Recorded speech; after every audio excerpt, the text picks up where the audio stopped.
So I stumbled on this new yogurt recipe, and if you do a search like I did for Dr. Davis yogurt, you're going to find a real cool article about a Lactobacillus L. Reuteri strains, two specific strains that we got from this probiotic. And I actually used one capsule crushed, which is not their recipe. I used one capsule crushed to make my first batch of a half gallon. And the other thing that I'm adding is the inulin that's recommended. Not this particular specific brand. They don't recommend a specific brand that I'm aware of on the article, but this is the one that I got. It's the first one I stumbled across.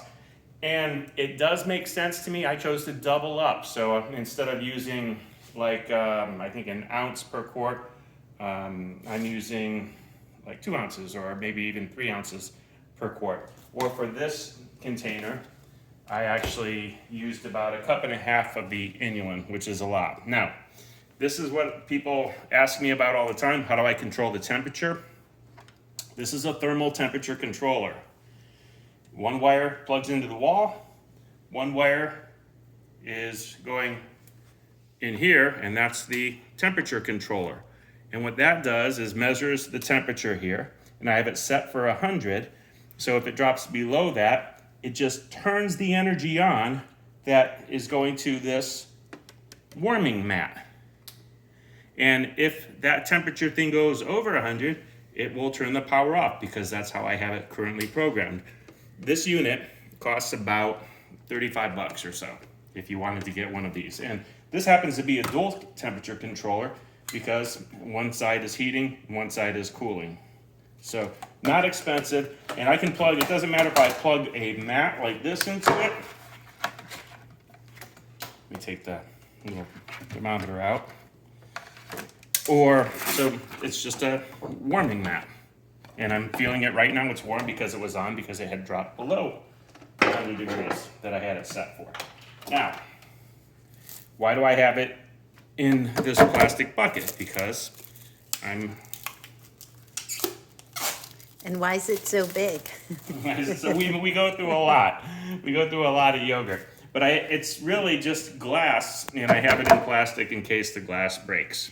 Because I have, and it's interesting because this is my third batch. This is the first one where I'm actually seeing it curdle quite a bit. And we've gone, it's probably been, let's see, we're over, so we're at a 37-hour culture, not 36, which means more probiotics. But let's see what we got. Looks pretty thick. I like it.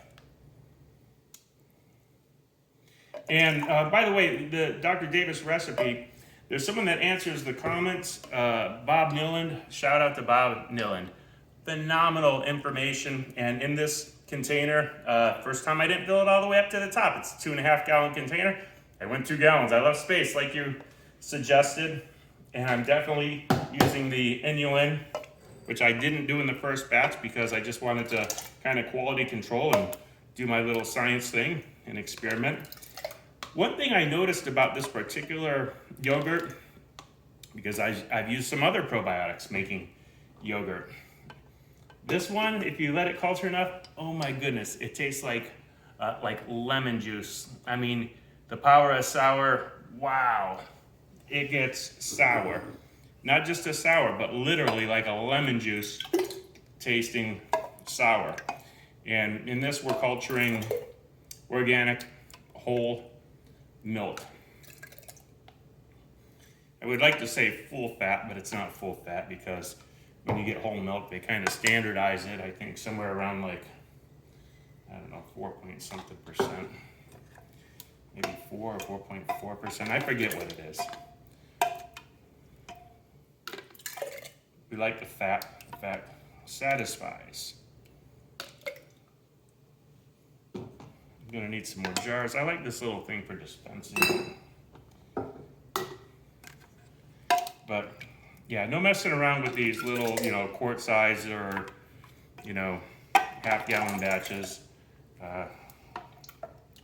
And then I'll probably, this batch, by the way, did I mention I did not use probiotics for this batch. I actually started it with a quart size like last week, and this is my third batch since. So the previous couple batches have been made by backslopping. What's backslopping?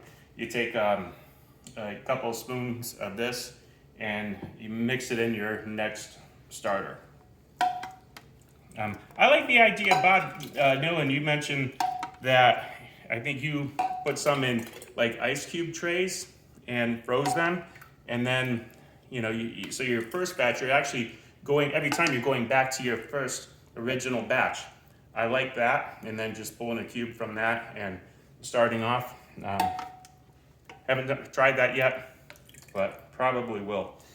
Anyway, I want to thank Dr. Davis. Awesome newsletters. My followers, I recommend you subscribe to his newsletters also. They're excellent. And Bob, thanks for setting me straight on this and helping me get another awesome batch.